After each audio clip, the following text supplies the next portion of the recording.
Teman-teman, dalam halakoh ataupun kajian nongkrong di masjid kita pada malam ini, pertama-tama saya ingin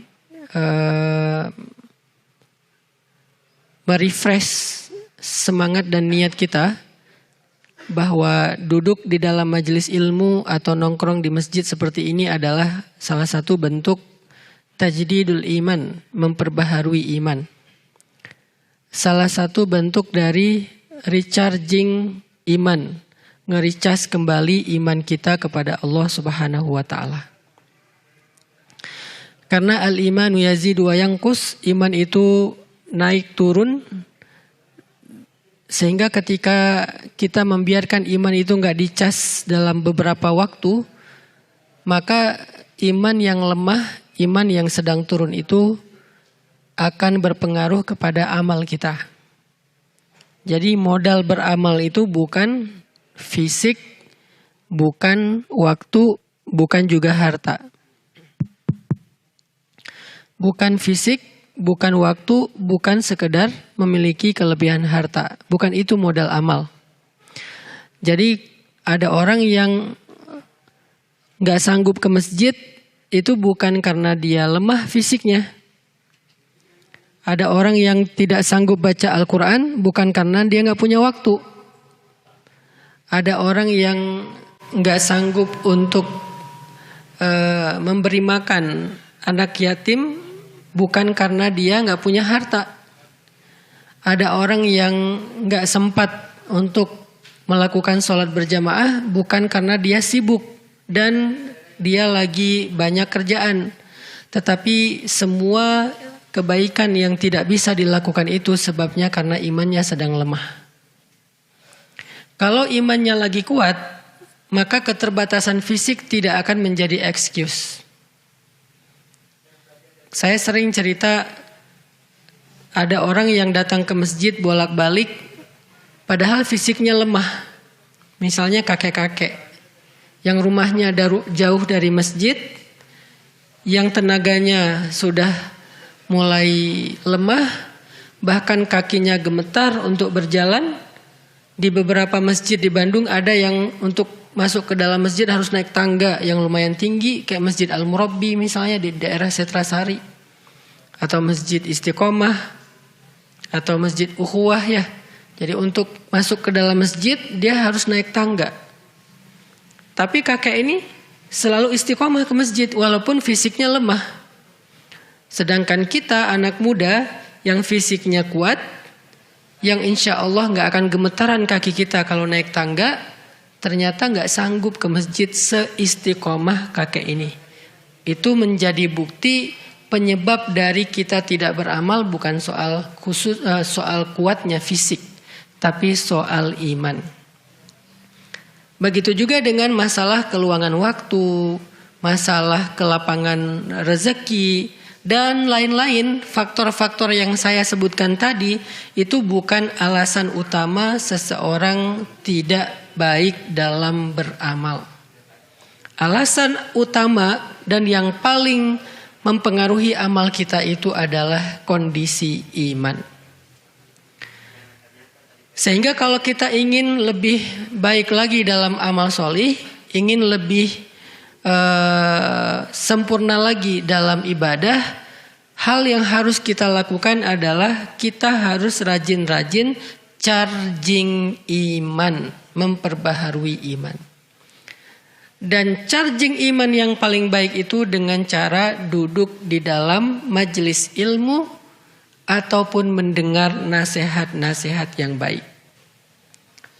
Itulah kenapa majelis ilmu itu penting dan diadakan secara rutin.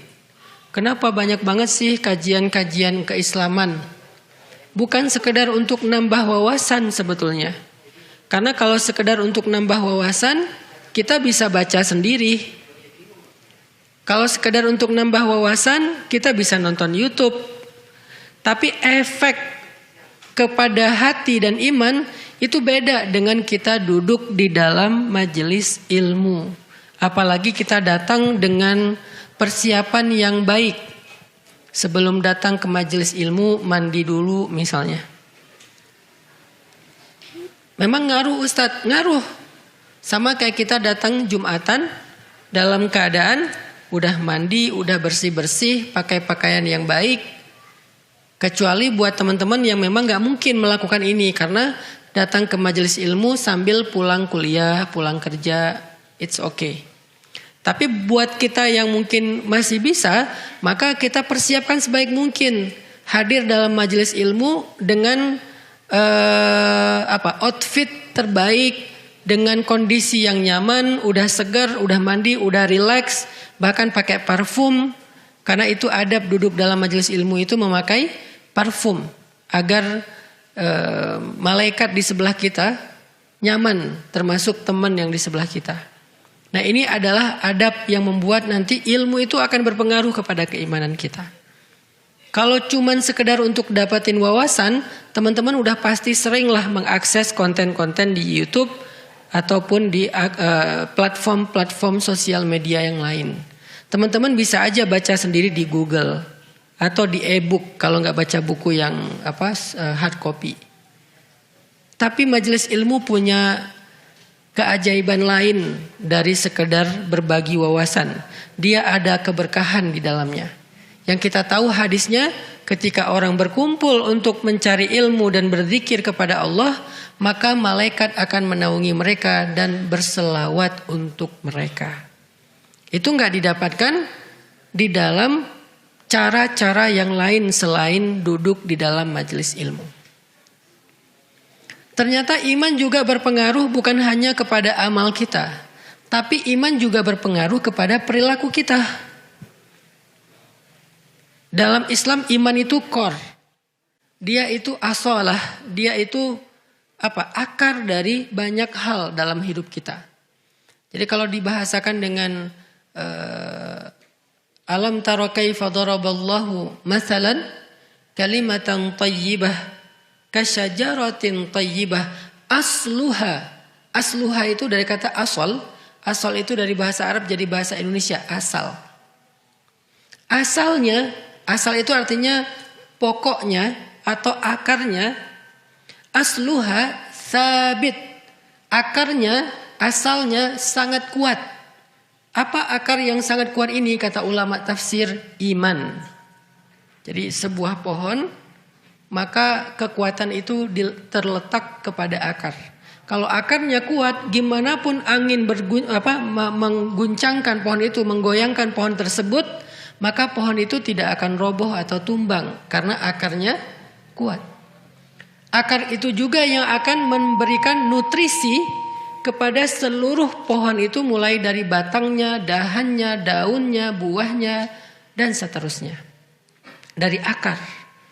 Makanya yang pertama Allah bahas asluha, akarnya, yaitu iman.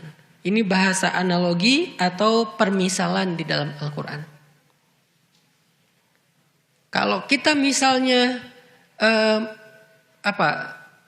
memiliki akar iman yang ditanam di dalam hati itu dengan kondisi yang baik, maka insya Allah akar ini akan menyerap ilmu, akan menyerap zikrullah, akan menyerap energi-energi yang baik, akan menyerap semua nutrisi yang baik, lalu disebarkan ke seluruh diri kita dan kehidupan kita. Saya nggak bilang tubuh kita ya, karena hati yang dimaksud di sini bukan organ.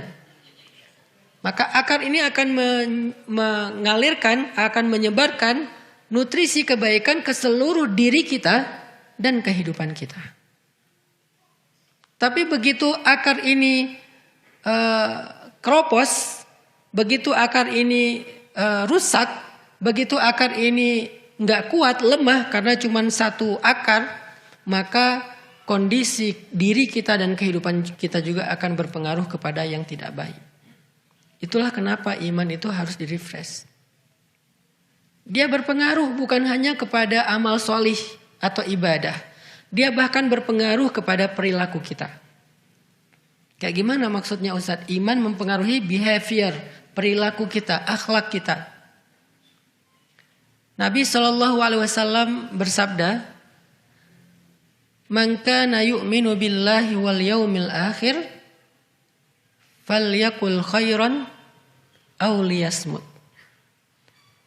Man kana yu'minu billahi wal yaumil akhir, fal yukrim dhaifah.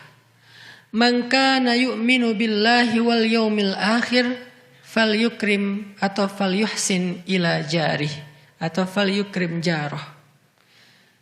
Kalimat awalnya sama, man kana yu'minu billahi wal yaumil akhir.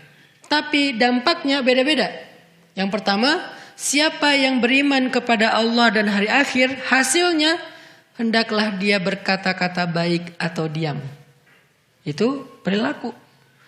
Kalimat yang lain, hadis yang lain, siapa yang beriman kepada Allah dan hari akhir, hendaklah dia memuliakan tamunya. Itu juga perilaku. Siapa yang beriman kepada Allah dan hari akhir, hendaklah dia berbuat baik kepada tetangganya. Itu juga perilaku. Artinya perilaku, akhlak dan karakter kehidupan kita sehari-hari ternyata dipengaruhi oleh kondisi iman. Terutama dalam kondisi-kondisi sulit. Kalau kondisi normal mungkin nggak ketahuan nih betapa penting peran iman dalam mempengaruhi perilaku. Nggak ketahuan kalau kondisi normal. Kayak gini, ini normal nih. Nggak ketahuan.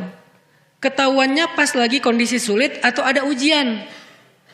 Dalam kehidupan sehari-hari misalnya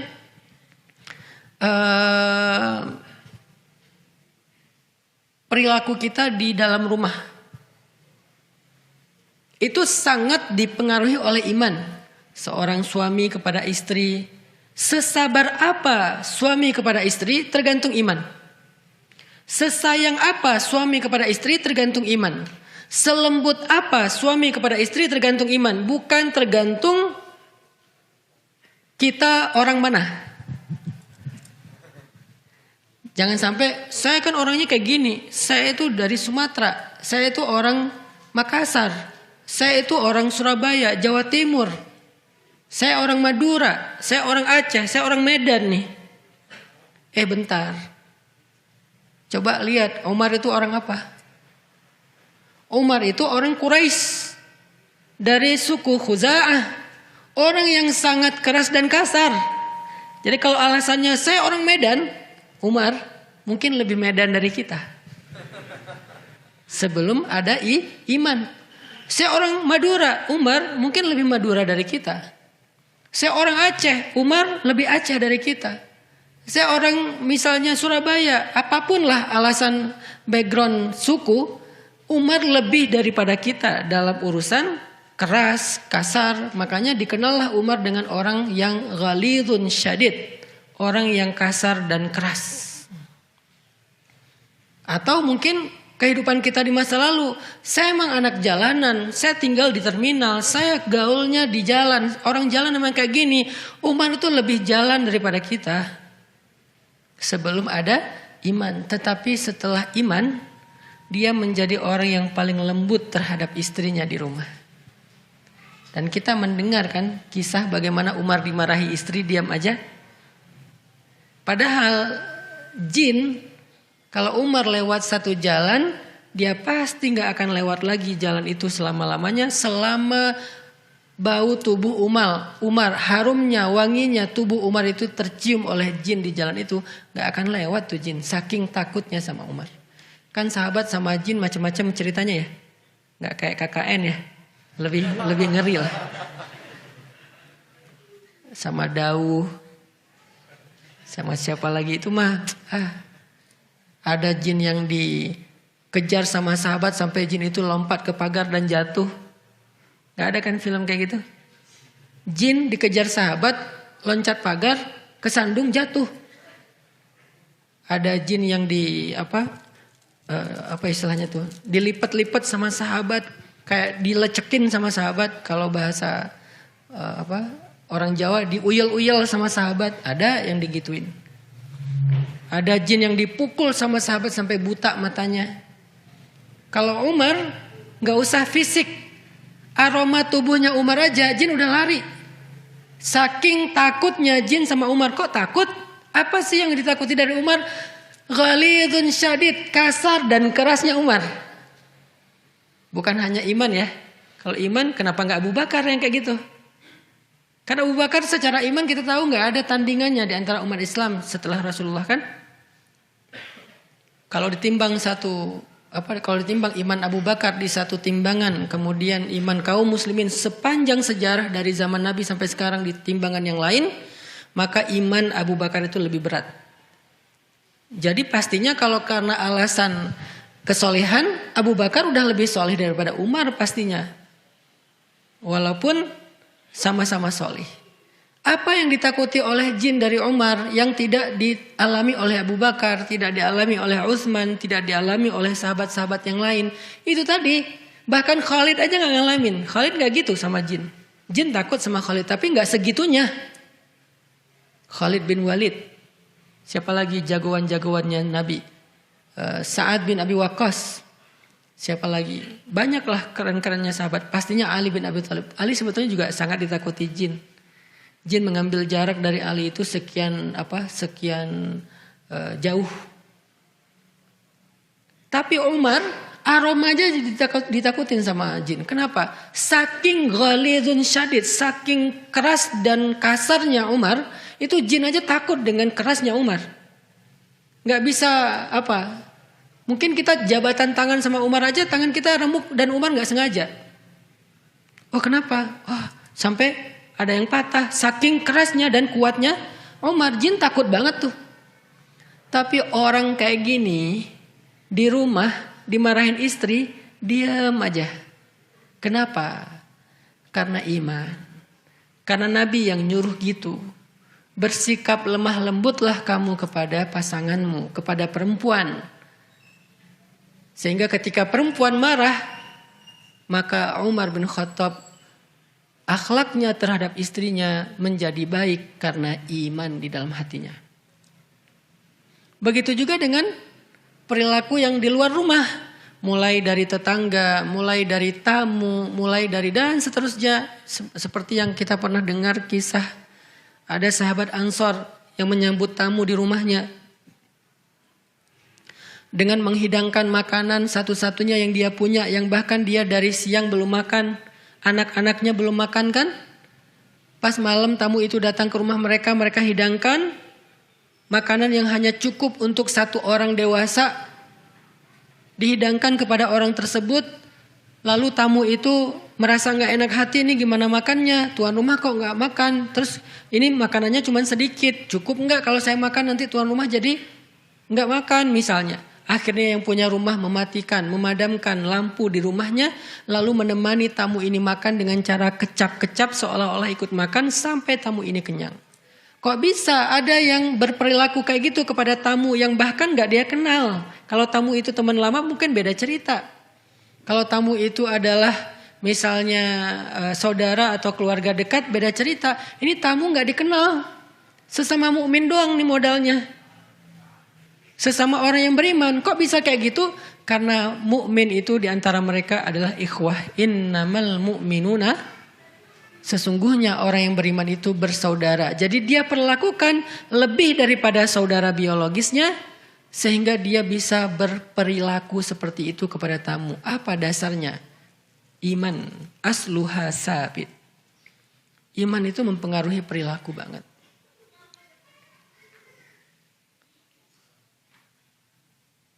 Iman itu mempengaruhi mental. Kalau yang pertama tadi iman mempengaruhi amal solih. Yang kedua iman itu mempengaruhi perilaku. Yang ketiga iman itu mempengaruhi mental. Arti mental, kuat enggak kuatnya kita dalam menghadapi masalah, itu tergantung iman. Ada orang yang masalahnya kecil tapi dia bilang, kenapa cuman saya yang diginiin Allah? Allah gak adil. Saya udah gak kuat lagi. Saya pengen mati aja. Dan seterusnya keluh kesah. Yang seolah-olah dia merasa dialah orang yang paling susah di muka bumi. Sebetulnya dia bukan orang paling susah di muka bumi. Dia lagi lemah iman. Karena kalau dia mau fair, dia mau objektif, pasti dia akan menemukan banyak orang di luar sana yang lebih susah daripada hidupnya.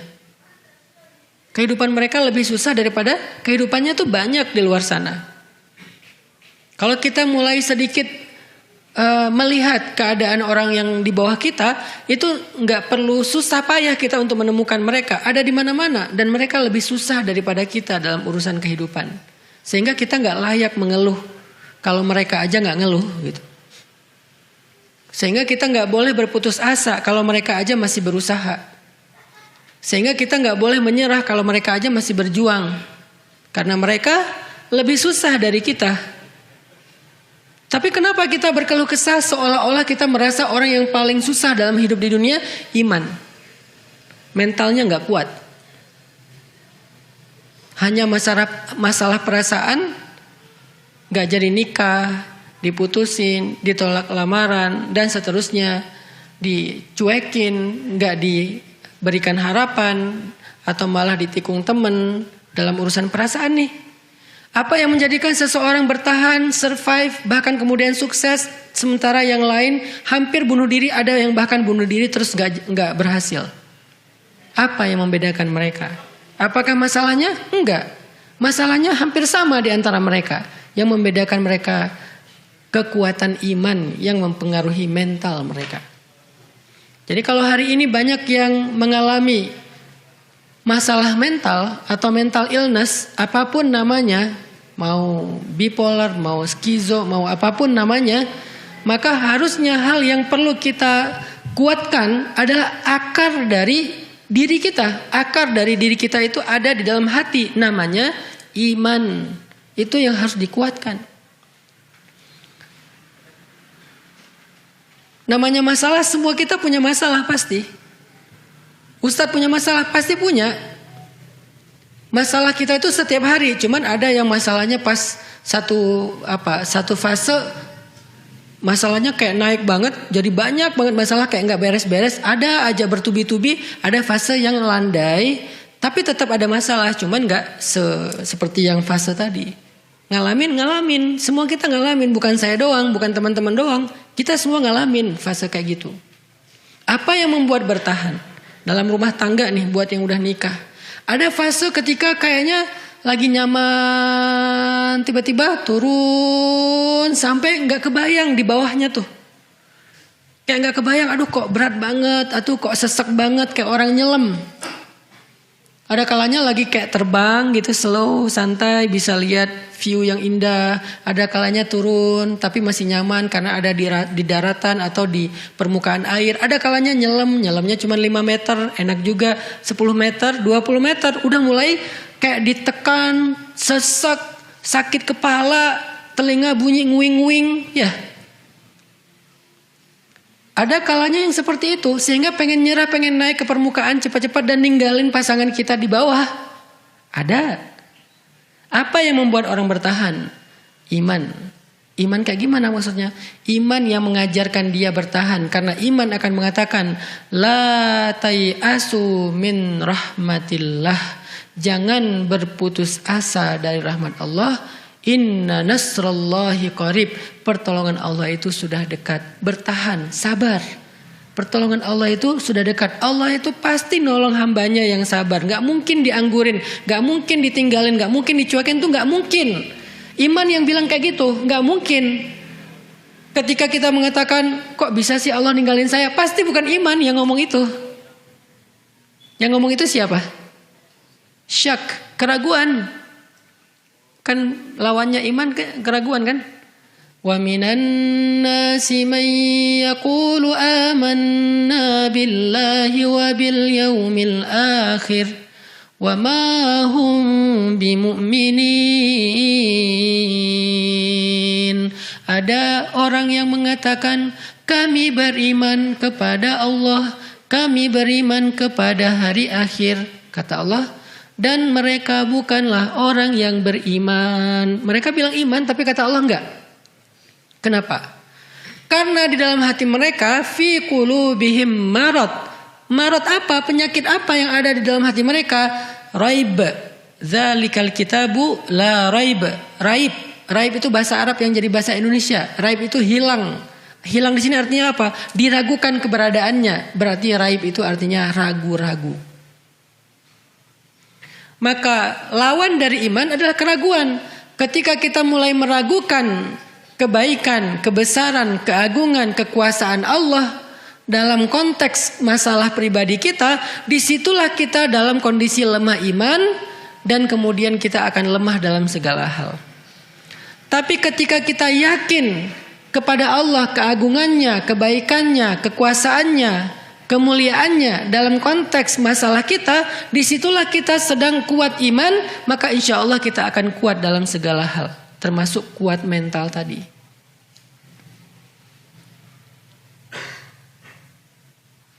Yang pernah saya alamin itu salah satunya adalah ujian dalam masalah keluarga misalnya. Itu kalau misalnya nggak kuat, itu udah selesai. Tapi karena kita bertahan, pokoknya saya nggak akan pernah ninggalin pasangan saya. Pokoknya saya nggak akan berhenti untuk memberikan nafkah terbaik kepada pasangan saya. Gimana pun cara berjuangnya, mau berdarah-darah, mau kayak gimana. Terus bertahan. Dan setelah beberapa waktu, Allah yang menentukan waktunya, bukan kita ya. Jangan sampai saya akan bertahan tapi dengan syarat setahun. Setelah setahun berarti ini salah Allah nih. Kan saya udah sabar. Bukan kita yang menentukan waktunya. Makanya ketika para sahabat bertanya, mata nasrullah, kapan datangnya pertolongan Allah? Allah tetap gak jawab besok. Allah tetap gak jawab nanti malam. Allah tetap gak jawab besok pagi atau kapan waktu yang spesifik, yang jelas gitu. Enggak. Allah bilangnya, ala inna nasrullahi qarib. Udah dekat. Kenapa bahasanya dekat? Enggak disebutin aja dekat itu berapa lama lagi sih? Sejam? Sehari? Sepekan? Enggak, karena Allah pengen kita belajar yakin sama Allah, bukan bertransaksi sama Allah. Kalau Allah bilang angkanya, kita akan bertransaksi. Oke, ya udah saya sabar ya, sehari kan. Tapi karena Allah bilang sebentar lagi, ya udah Allah lebih tahu deh kapan waktunya. Saya ikutin aja flow-nya. Jadi iman yang akan menuntun kita, berbisik kepada kita, memberikan nutrisi dan kekuatan kepada kita dengan kalimat-kalimat iman. Ala inna nasrullahi qarib. La haula wala quwata illa billah. La haula itu bukan kalimat orang yang sedang kaget. La haula wala quwata illa billah. Bukan. La haula kalimat orang yang pasrah. Saya udah gak kuat, saya gak ada daya. Tapi saya masih punya Allah yang maha kuat dan maha kuasa. Saya udah gak kuat nih. Saya gak ada daya upaya nih. La haula wala quwata, saya nggak punya daya, saya nggak punya kekuatan. Wala quwata, illa tapi billah, saya masih punya Allah. Itu yang membuat kita bertahan. Saya nggak bisa ngeharapin siapa-siapa nih. La ahli, wala ashabi, wala jari, wala nas kullu nas fil ard. Saya nggak bisa berharap ke siapa-siapa. Nggak keluarga saya, nggak tetangga saya, nggak sahabat saya. Terus gimana dong kalau saya nggak bisa berharap ke siapapun? Hasbi Allah. Bukankah cukup bagi saya Allah? Ini yang dibisikin oleh iman kepada kita, sehingga kita memiliki kekuatan mental dalam menghadapi masalah kita, teman-teman.